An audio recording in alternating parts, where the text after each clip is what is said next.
Esto es la Facultad de Derecho en Radio.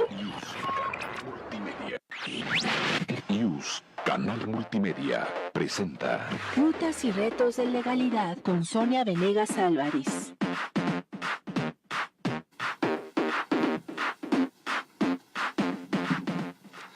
¿Qué tal, queridos amigos? Muy buenas tardes en este viernes. Estamos de manteles largos. Por favor, sintonícenos aquí en Canal IUS Multimedia. Estamos grabando, transmitiendo en Avenida Universidad, número 2219, un costado de Ciudad Universitaria. También pueden sintonizarnos en el Seminario de Derecho Administrativo por Facebook, estamos transmitiendo en vivo. Y les comentaba que estamos de manteles largos porque tenemos la presencia de la maestra Silvia Lorena Villavicencio Ayala, que es diputada federal por el grupo parlamentario de Morena. También nos acompaña la maestra Ana María Ramírez y la doctora Sonia Venegas Álvarez. En un momento más se incorporará con nosotros en esta entrevista. Estamos muy contentos de tenerla aquí, querida diputada. Sea bienvenida a este espacio y gracias por estar aquí. Ay, muchas gracias por la invitación. Yo feliz, encantada de estar aquí en este espacio universitario. De donde yo salí, yo pertenezco a la UNAM. Yo estudié en la Facultad de Derecho de la UNAM y estoy muy contenta de regresar a este espacio y platicarles un poco lo que estamos haciendo en la Cámara de Diputados. Pues muchas gracias, estamos más contentos nosotros de que regrese aquí a su alma mater, porque es lo que a nosotros como alumnos y recién egresados nos ayuda a darnos cuenta que sí podemos hacer las cosas y llegar hasta donde nosotros querramos para hacer un cambio. Pues maestra, usted es especialista en la política, tiene ya una trayectoria muy fuerte, sólida, ha sido la presidenta en la tercera legislatura en la Asamblea del entonces Distrito Federal, ha sido senadora, aparte ha sido una activista muy fuerte, sobre todo por las causas de las mujeres y de otras causas importantes. Pero me gustaría, por favor, antes de entrar a este tema de la igualdad salarial, que es un tema que ha planteado usted en el Pleno y ha habido una iniciativa al respecto que nos comentará más adelante, nos gustaría conocer brevemente, que nos platique quién es la maestra Lorena Villavicencio. Bueno, primero quiero hacer una aclaración. Yo no tengo maestrías, tengo algunos estudios de diplomados y todo, soy abogada de la UNAM. Perfecto. Y decirles que, bueno, sí he tenido una larga carrera política porque participé desde que tengo 19 años. Decirles que desde esa edad, bueno, pues me incorporé a lo que fue en su momento la corriente democrática encabezada por Porfirio Muñoz Ledo Cuauhtémoc Cárdenas y posteriormente, bueno, este movimiento junto con los movimientos de varios partidos de izquierda, pues se conformó el PRD. Y fui fundadora de este partido y siempre milité en las causas de la izquierda. Posteriormente me salí del PRD porque sentía yo que ya había perdido pues sus causas y sus valores fundamentales. Había un proceso de descomposición muy grande, incluso en el ejercicio del poder en la Ciudad de México. Y bueno, tomé la decisión de salirme incluso antes de que se saliera el propio Andrés Manuel López Obrador. Y posteriormente, bueno, me integré a Morena, me reincorporé. Pero básicamente, independientemente de los cargos, pues toda mi vida he militado por causas. Y una causa muy importante para mí son las causas de ampliar los derechos de las mujeres y también garantizar el ejercicio de los que ya existen. Porque lamentablemente tenemos un país muy desigual donde sí hay mujeres que se han empoderado y han tenido, digamos, papeles muy importantes en el desarrollo de políticas públicas a nivel privado. Sin embargo, también tenemos el caso de muchísimas mujeres, sobre todo las mujeres rurales e indígenas, que prácticamente no tienen acceso al ejercicio de sus derechos, no tienen acceso a recibir su salario directamente, no tienen acceso a tener propiedades, o sea, a la tenencia de la tierra, y eso no les da el acceso, digamos, a que reciban los créditos de las políticas públicas que se están instrumentando a favor del campo. Y bueno, y tenemos mujeres que no toman decisiones sobre su propia vida y que están sometidas todavía. Y bueno, eso nos convoca a todas las mujeres, independientemente de donde estemos ubicadas, para que hagamos un esfuerzo grande y logremos la igualdad en este país y igualdad de derechos para hombres y mujeres, y que también hagamos mucho por los niños y los jóvenes. Queremos una sociedad igualitaria, que ejerzan todos plenamente sus derechos. Pues esto me parece muy importante y qué bueno que se diga. La pregunta iba encaminada precisamente a eso, diputada, porque aquí en la Facultad de Derecho hemos siempre encaminado los esfuerzos, sobre todo porque vemos nuestras compañeras, muchas veces las alumnas que estudian Derecho, a veces se ven un poco por comentarios que normalmente a veces de estas cuestiones de machismo, si el término suele ser correcto, pues entrevistando, platicando con ellas, a veces tienen una noción de que ven muy difícil poder salir adelante muchas veces por estas cuestiones de género. Y qué mejor que hemos buscado que se acerquen mujeres empoderadas, mujeres que han llegado a los escalafones, que busquen el derecho, abogadas de renombre, políticas de renombre, y pues qué mejor que sirva el espacio también para que sea un ejemplo para todas nuestras compañeras que nos escuchan. Pues maestra, vamos a hablar de igualdad salarial, diputada Lorena. Fíjese que es un tema que no ha sido tan explorado en cuanto a la academia se refiere, pero sí nos llamó mucho la atención cuando salió que presentó usted esta iniciativa, que nos gustaría platicar en qué consiste, sobre todo porque vemos ya este ejemplo de buscar atender el problema de la desequidad, por así llamarlo, hasta en el ámbito laboral, que es un tema que se ha tratado de corregir, pero que muchas veces no se le ha entrado con todo como debe ser, y uno de esos ámbitos es esta brecha que existe salarial. Platíquenos, por favor. Sí, bueno, les platico que estamos en la legislatura de la paridad, somos 241 diputadas, esto es un hecho histórico, y eso nos ha obligado a muchas mujeres que estamos participando en esta legislatura, pues a buscar garantizar la igualdad sustantiva. Esto quiere decir que la igualdad se dé en los hechos, no solamente se vea plasmada en los códigos y en las constituciones, o sea suscrita en los convenios internacionales, sino que realmente en los hechos podamos ejercer plenamente la igualdad frente a los hombres. Y evidentemente un ámbito que es el que tiene mayor problema de desigualdad es el ámbito laboral, donde seguimos viendo que a pesar de que el artículo 4 de la Constitución establece que a salario igual, a trabajo igual, salario igual, y eso se refiere a los hombres y a las mujeres, en los hechos lo que estamos viendo es que no tenemos un salario igual las mujeres y los hombres, y esto, bueno, pues nos parecía obligado a entrarle al tema, y empezar a ver qué están haciendo en otros países y decirles que, bueno, tenemos países como Islandia, que es uno de los países que tiene mayor, es uno de los países que está valorado como que tiene mayor igualdad entre hombres y mujeres, y una de las normas que les ha ayudado a generar esas condiciones de igualdad justamente es la norma de brecha salarial, donde están sancionadas las empresas, se les hace una fiscalización anual para garantizar que efectivamente se les esté pagando lo mismo a las mujeres y a los hombres. Y no solamente por trabajo igual, sino por trabajo de igual valor, y eso lo voy a explicar por qué. Voy a explicar por qué, porque se está aquí integrando. Hola.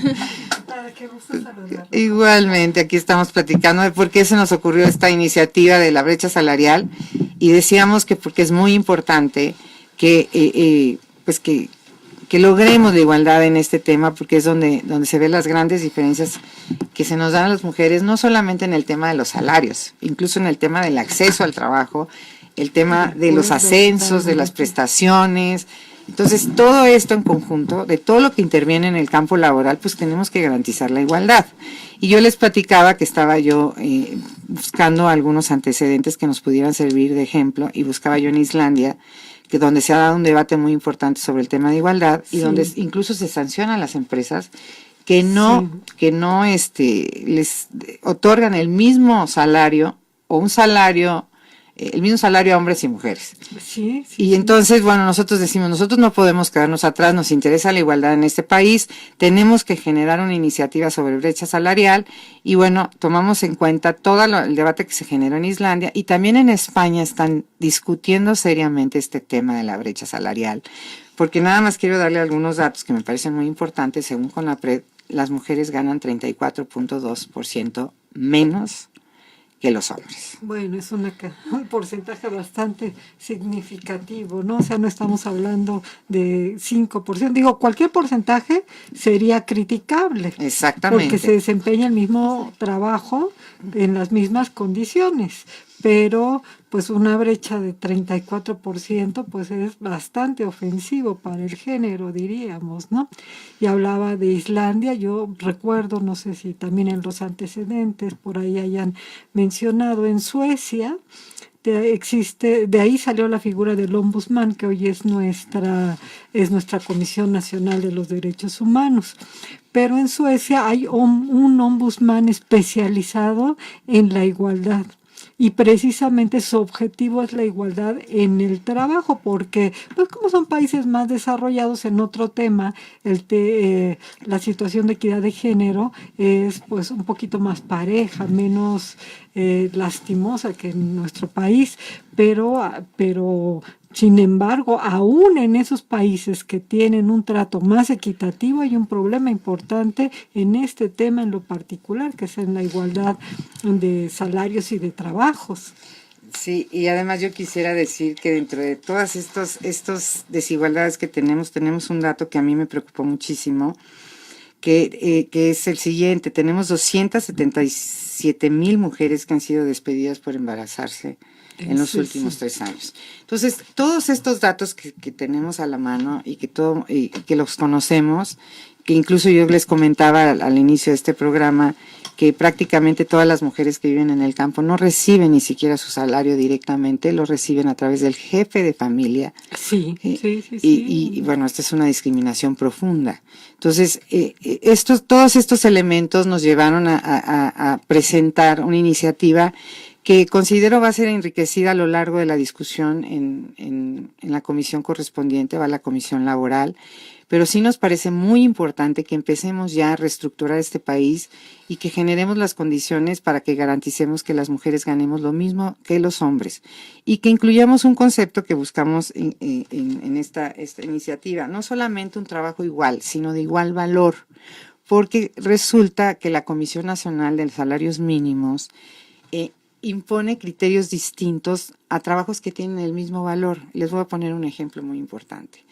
Tenemos, por ejemplo, el salario de un sastre. A un sastre le pagan 120 pesos de salario mínimo, y a una costurera le pagan menos, le pagan 100 pesos. Entonces estamos viendo que hay una diferencia entre un salario cuando se trata de un trabajo igual, y esto tiene que ver por cómo se ha conceptualizado el trabajo entre hombres y mujeres, y se ha conceptualizado a través de la diferencia biológica, y eso no debería de ser. O sea, están considerando el tema biológico para definir en la tabla de salarios mínimos cuánto debe ganar un hombre y una mujer, y eso nos parece que es totalmente incorrecto. Incluso también las trabajadoras domésticas o las del hogar, que ahora afortunadamente es otra de las iniciativas que impulsamos en la Cámara de Diputados, y también algunas senadoras lo impulsaron en el Senado, para que se les diera acceso a seguridad social y un reconocimiento de sus derechos laborales a 2,100,000 mujeres. Estamos hablando de más mujeres. O sea, son trabajadores del hogar, trabajadoras del hogar son 2,400,000. El 92% son mujeres. Entonces podemos hablar básicamente de que son mujeres. Sí. También no tienen un tabulador en base adecuado en esta tabla de salarios mínimos, y también estamos nosotros pidiendo que se haga un replanteamiento a partir no de la condición biológica de ser hombre o mujer, sino de que un trabajo que pueda valorarse de la misma forma, independientemente de si es hombre o mujer. Entonces, eso es lo que estamos buscando en la iniciativa. Y bueno, el tema importante que queremos ver con un poco de reserva es el tema de sancionar. En Islandia se sanciona. Sí. A las en empresas también. en Suecia se sanciona.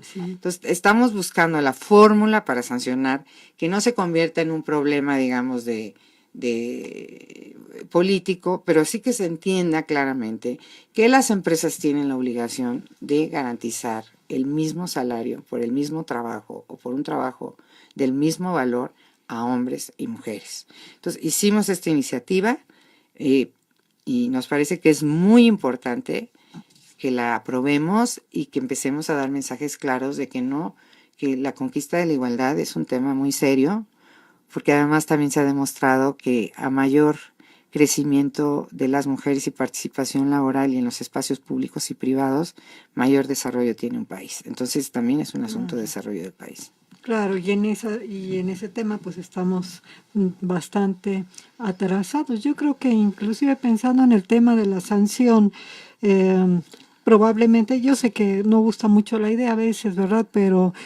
probablemente sugerir la recomendación, las recomendaciones y que se publicite el listado de empresas que caen en ese tipo de malas prácticas, porque a mí me parecería una mala práctica, ¿no? Porque es un trato discriminatorio que de entrada pues afecta hasta el aspecto afectivo, el aspecto mental, el aspecto de la actitud de la mujer, porque pues ni modo, necesitamos el trabajo, ¿verdad? Entonces lo tomamos aunque sepamos que nuestros colegas están ganando más haciendo lo mismo, ¿no? Entonces eso pega terriblemente en la autoestima, en el autovalor, hasta en el trato, ¿no? ¿Por qué? Porque pues tú ganas menos. Claro, incluso en el sentido contrario, aquellas empresas que están generando condiciones de igualdad entre hombres y mujeres que pudieran tener algún estímulo, que no solo veamos la parte negativa, sino que también les demos algunos estímulos o algunos reconocimientos sociales. Exactamente. Claro, porque sí, también hay que mencionarlo. Hay empresas que están primero muy enfocadas hacia un mercado femenino, ¿no? Pero que sí han apoyado el desarrollo económico de las mujeres, por mencionar típicamente aquellas que producen o distribuyen cosméticos, joyería, útiles o herramientas para el trabajo doméstico, pues muchas están encabezadas y organizadas en sus principales puestos a través de mujeres, ¿no?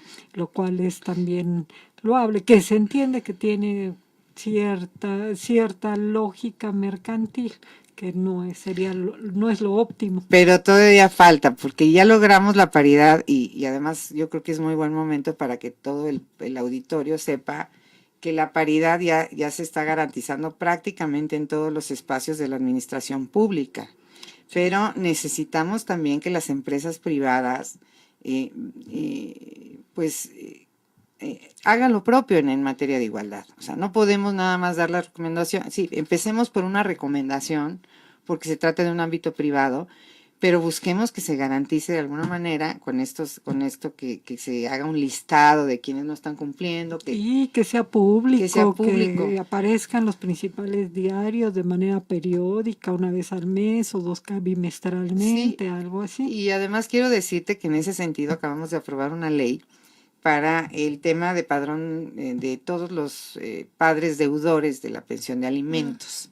Estamos viendo cómo se va a instrumentar. La acabamos de aprobar en la Comisión de Justicia y ya pasó al Pleno y se aprobó por unanimidad.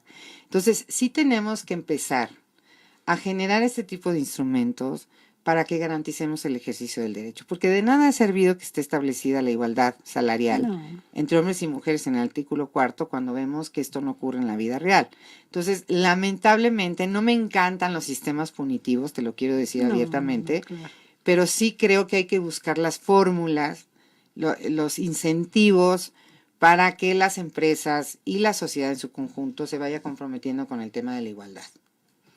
Sí, eso sería, eso me parece que es excelente para empezar a abrir brecha en ese sentido, porque pues lo que tenemos hasta ahora simplemente es la parte de las denuncias sociales, vamos a llamarlas, ¿no? En donde pues sí ha habido publicaciones, sí hay estudios, pero realmente no se ha hecho nada. ¿Cuáles serían otros puntos?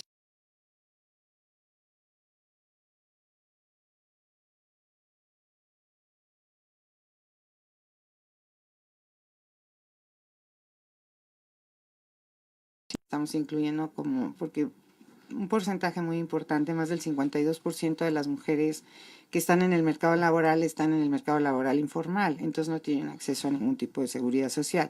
Estamos aprovechando esta iniciativa para incluir el concepto de seguridad social también como parte de las obligaciones que se tienen para las mujeres. Y también, obviamente, básicamente, estamos tocando dos leyes. Una es la Ley General para la Igualdad entre Hombres y Mujeres, y por otra parte también estamos tocando la Ley Federal del Trabajo. Estamos incluyendo este trabajo de que no solo se establezca trabajos iguales, sino el trabajo de igual valor. Sí, Esto nos parece que es importante y obviamente que se haga una revisión de toda la tabla de los salarios mínimos profesionales de acuerdo a este principio. Y bueno, estamos haciendo obligatorio para las empresas que generen condiciones de igualdad salarial. Y bueno, empezamos con esto. Con estos conceptos estamos también obligando al gobierno a que desarrolle políticas públicas para identificar desigualdades en el salario entre hombres y mujeres que conlleven equiparar trabajos de igual valor en la participación económica. En fin, estamos tocando básicamente estos dos instrumentos legales y necesitamos incluir uno que me parece que se nos fue en el camino, pero también tenemos que ver el tema de la discriminación por el tema de la edad. Se ha convertido en un problema enorme, no solo para los jóvenes que no tienen experiencia y no tienen acceso al trabajo por eso, cuando están saliendo de sus capacitaciones o de las universidades, etcétera, sino también por el tema de las edades para quienes son profesionales y de repente no tienen acceso al trabajo, aunque tengan mucha experiencia, por un tema de edad. Entonces también ahí tenemos que ver cómo vamos a atender el tema de la discriminación en el acceso al trabajo por la cuestión de las edades. Pero bueno, empezamos por esta, seguiremos continuando en otras iniciativas porque nos interesa muchísimo que en esta sociedad, bueno, pues se tengan acceso a todos los derechos que establece la Constitución. Sí, los tratados internacionales. Y los tratados internacionales, porque además México estamos... es parte, ¿no? México es parte de la Organización Internacional del Trabajo que obliga a que se generen los mecanismos para garantizar salario igual a trabajo igual entre hombres y mujeres, y también lo hace la CEDAW. Entonces es otra organización internacional donde México, bueno, pues ha suscrito todos sus convenios. Entonces, pues sí tenemos también una obligación a partir de que se hizo la modificación en el artículo 1 de la Constitución para el cumplimiento de los tratados internacionales. Bueno, y ahorita que lo mencionabas, pues otra repercusión que me parece muy importante en este trato inequitativo de sueldos, salarios entre hombres y mujeres es precisamente la repercusión que tiene en el tema de la seguridad social. ¿Por qué? Porque si llega a existir un siniestro, una eventualidad o bien el momento de la jubilación, pues dos personas que toda su vida desempeñaron el mismo trabajo van a gozar de distintas prestaciones, o si llegan a tener algún accidente de trabajo, una pensión, pues va a ser también distinta, y eso es de lo más injusto, me parece. Exactamente, esto que acabas tú de decir es sumamente importante. O sea, tenemos una discriminación directa, que es un salario distinto entre hombres y mujeres a un trabajo igual o de igual valor, que va a tener una repercusión sobre el tema en este caso, de las pensiones, en caso de ser un trabajo formal y de acceso a la seguridad social. En caso de ser un trabajo informal, pues prácticamente se quedan despojadas de cualquier prestación. Sí, y ahí digo, no sé cómo lo estén vislumbrando, pero el trabajo informal pues es muy, muy difícil de poder acreditar que en un momento se le esté pagando lo mismo a un hombre que a una mujer, ¿no? Porque pues ¿dónde está la constancia? ¿Dónde está la prueba? Solamente tenemos el testimonio de los trabajadores y de las trabajadoras, ¿no? Yo creo que aquí también se debe de abordar este tema de formalizar la informalidad, porque también es un entorno de inequidad. de inequidad, o sea, generan gastos públicos y la economía formal, pues con justa razón siempre dice, ¿y ellos por qué no?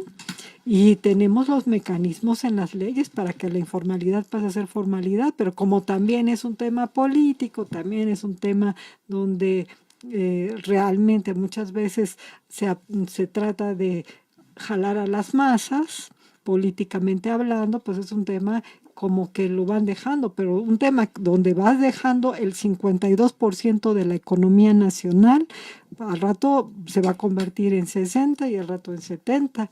¿Por qué? Porque pues resulta que si estoy en la economía informal, como empresario entre comillas, pues tengo menos gastos, ¿no? Tengo más ventajas, no tengo fiscalizaciones, no tengo que cumplir disposiciones administrativas de ningún tipo, ni protección civil, ni nada. O sea, los tanques de gas pueden estar perfectamente abajo de la banqueta. Las normas de salubridad tampoco. Por pensar en algún tipo de... Me parece importantísimo lo que estás diciendo y quiero platicarles que justamente cuando estábamos discutiendo la reforma laboral, hubo un grupo parlamentario que en principio se opuso porque no se incluía el tema del outsourcing, ¿sí? Que también tiene mucho que ver con las desigualdades laborales, porque no tienes acceso a todas las prestaciones. Y la verdad es que es lamentable porque, pero decía un compañero de Morena, que además tiene mucha experiencia en el tema, decía, es que si nosotros nos metemos con el tema del outsourcing en este momento y empezamos y lo eliminamos, va a acabar estando el outsourcing en el mercado informal. Entonces es mejor dar un espacio para la regulación de este tema, que es un tema muy complejo.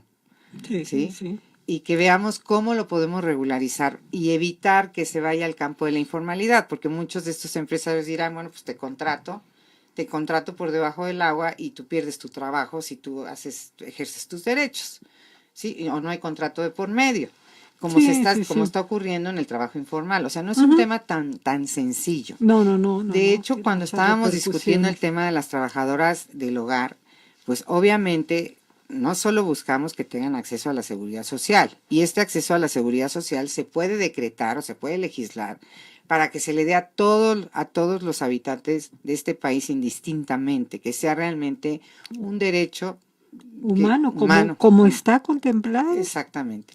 Pero en el tema justamente de los contratos, ahí es donde veríamos qué tipo de contratos vamos a hacer con las trabajadoras del hogar, porque no todas tienen un horario de trabajo, tienen condiciones distintas, y entonces es ahí, bueno, donde hay que usar la creatividad para que se garanticen los derechos, y sobre todo cuando tenemos un principio que es la de progresividad que establece el artículo 1 de la Constitución. Entonces, y los derechos siempre tienen que ser más, no menos. Pero entonces creo que sí tendríamos que buscar una fórmula para garantizar justamente, establecer a lo mejor tabuladores también. Digamos, si no podemos en este momento tener las condiciones para que el trabajo informal se convierta en formal, que esa es la tendencia. Claro, que esa debiera de ser la tendencia en este país, que se generen las condiciones para que todo el mundo tenga un empleo formal y tenga acceso a todas las prestaciones, pero si no, debemos de buscar alternativas mientras generamos estas condiciones para que sí se tenga acceso a la seguridad social, como lo estamos haciendo en esta iniciativa, que se haga una valoración adecuada sobre el tipo de trabajo que se están haciendo en esta tabla de salarios mínimos, y que eventualmente busquemos la manera de darle un reconocimiento a este tipo de trabajo informal. No sé cómo, no se me ocurre en este momento. Y quiero comentarles una cosa que hicimos nosotros, también en este tema de la falta de reconocimiento. Nosotros presentamos una iniciativa para las poblaciones callejeras. Hicimos un parlamento abierto, que fue una experiencia impresionante. Fue muy triste porque tenemos una población en la Ciudad de México reconocida de 4,500 personas que viven en situación de calle, pero seguramente, bueno, son las que detectó la Comisión de Derechos Humanos de la Ciudad de México, pero seguramente son muchos más.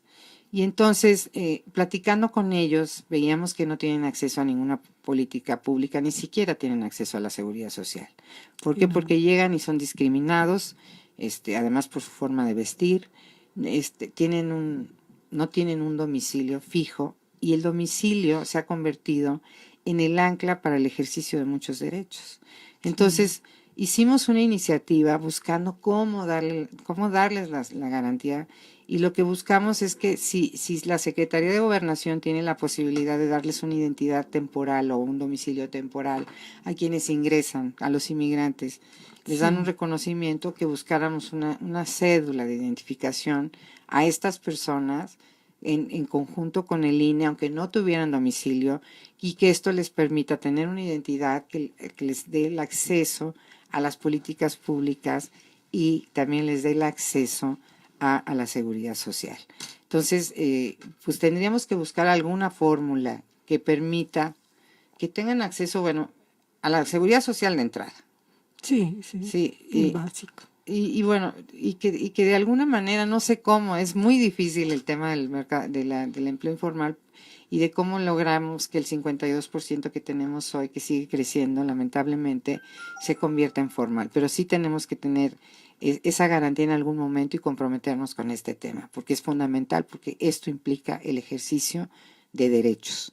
Porque tú, cuando tienes un empleo formal, también tienes derecho a una vivienda, derecho a una pensión, derecho a la seguridad social, derecho a una guardería. Sí, claro. Sí. Son 8 ramos diferentes. Entonces, ¿cuántos derechos estamos perdiendo por no tener un reconocimiento, un contrato que nos dé un estatus laboral y que nos permita acceder a estos derechos?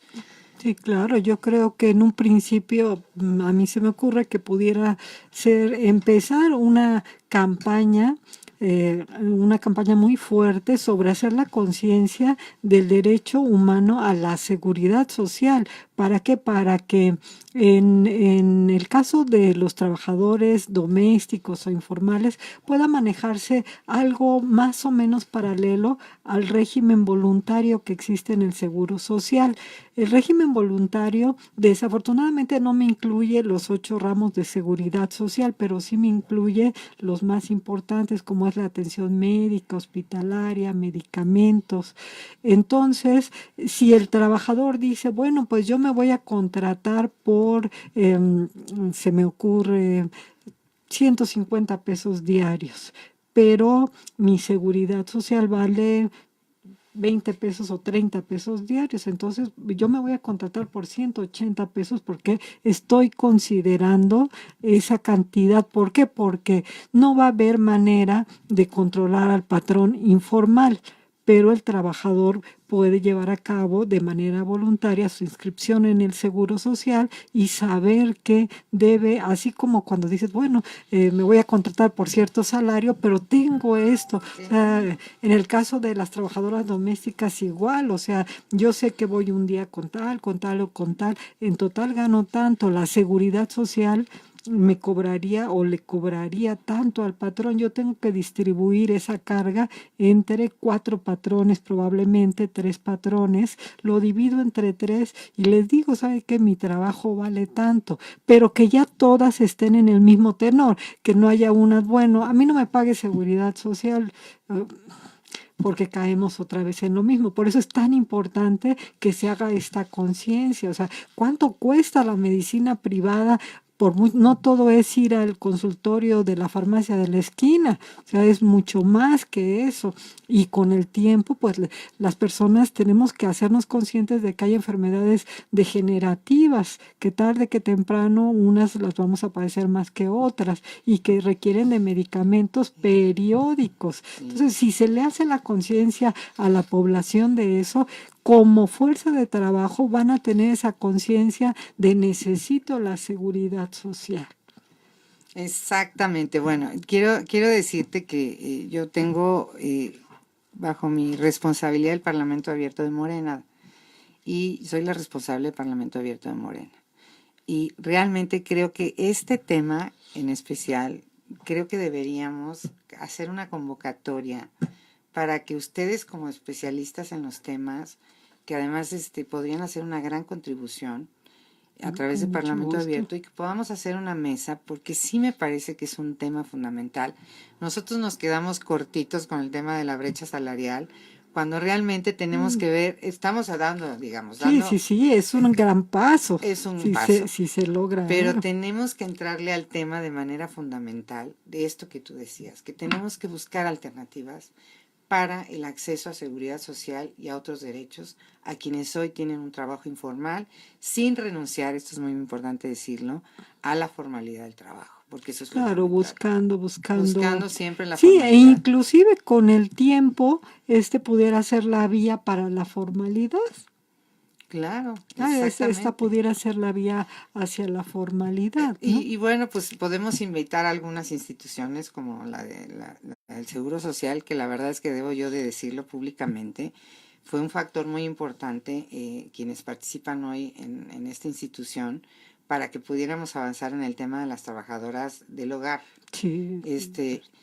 También nos acompañaron en este Parlamento Abierto de Poblaciones Callejeras, pero creo que sería fundamental que pudiéramos dar la buena noticia en algún momento de que se les establezca una cuota a quienes tienen trabajo informal. A lo mejor se puede establecer un tabulador para que les den acceso a la seguridad social y eventualmente que si pagan un poquito más que tengan acceso a otro tipo de beneficios, como puede ser el tema de las guarderías, que se ha convertido también guarderías y jubilación, que son los temas exactamente de los ramos que no se incluyen, pero yo creo que sí, que esto es muy adecuado, ¿no? El hecho de crear estas campañas, esta conciencia, porque cuántas veces no, cuando ya se tiene realmente una enfermedad, a veces las personas buscan el trabajo que sea con tal de que incluya seguridad social.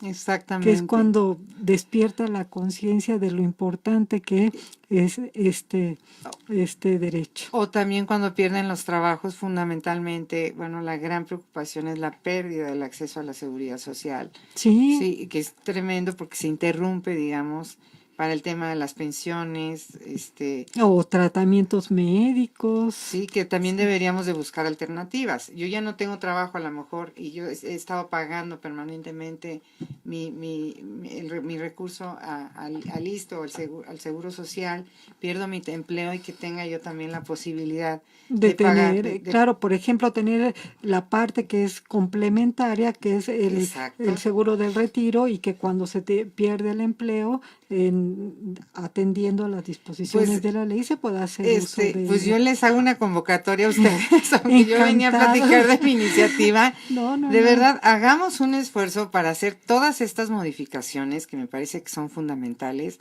para garantizar el acceso a la seguridad social y otros derechos fundamentales para quienes hoy viven con grandes dificultades en la economía informal de este país, y también para que hagamos esa gran campaña, que nos involucremos todos para que las empresas y las instituciones y quienes dan trabajo, empleo a hombres y mujeres, lo hagan en las mismas condiciones, tanto en las entrevistas se garantice el mismo acceso, que se den los mismos ascensos, los mismos estímulos, que se entienda que las mujeres pues somos madres y que se vean todos los empleos, se vean desde la perspectiva de género, que bueno, las mujeres tenemos que atender de manera natural por más tiempo a los hijos, que se amplíen las licencias para los padres. Bueno, estamos hablando de muchísimos temas y yo les diría, como parte de esta legislatura, les daría la bienvenida a la UNAM y a sus expertos, para que podamos incluso hacer algún convenio de participación y que podamos emprender toda esta batalla a favor de los derechos para todos y particularmente para quienes hoy tienen condiciones de desigualdad mayor, que somos las mujeres, y también no solo las mujeres, los jóvenes y los niños. Entonces hay que hacer una enorme campaña a favor de los derechos y de la igualdad. Pues Lorena, ha sido un placer realmente escucharte, agradecemos esa convocatoria y desde luego nos sumamos. Nos da mucho gusto estar viendo a una diputada tan comprometida con su pueblo, con estas iniciativas tan brillantes y que seguramente redundarán en un mejor nivel de vida para los mexicanos, que es lo que nosotros quisiéramos de nuestros legisladores, Lorena, de verdad. Desafortunadamente se nos acabó el tiempo, se fue muy rápido la plática, pero te estaremos buscando tanto para otros eventos, esto que tú nos propones, y para subsiguientes programas, este programa que aunque aquí todo lo ves así como muy en silencio, pero está conectado a una red universitaria. Sí, qué entonces maravilla. nos escuchan a veces hasta en otros países. Y yo agradecer todo este cúmulo de ideas que ya me dejaron tarea después de estar en este programa y decirles que yo ya lo tengo considerado como un hecho. Abrir un espacio para ustedes nos indican quiénes son los especialistas, buscamos otros especialistas y construyamos juntos una legislación que se haga cargo de la realidad desigual de este país y hagámoslo juntos, creo que sería maravilloso. Y bueno, yo agradezco enormemente este espacio y esta posibilidad de charlar con los universitarios y con ustedes. No, al contrario, sabemos que tienes agenda llena y la verdad estimamos y valoramos mucho tu presencia en esta cabina. Bien, pues nos despedimos de todos ustedes, no sin antes agradecer pues a las autoridades de la facultad que hacen posible este programa, al maestro César Alanís, a Oscar Telles en los controles, Juan Antonio Negrete Zaragoza que sirvió ahí de contacto entre la diputada, y a la maestra Anita Ramírez que como siempre está apoyándonos en la logística de este programa. Que tengan una excelente tarde de viernes.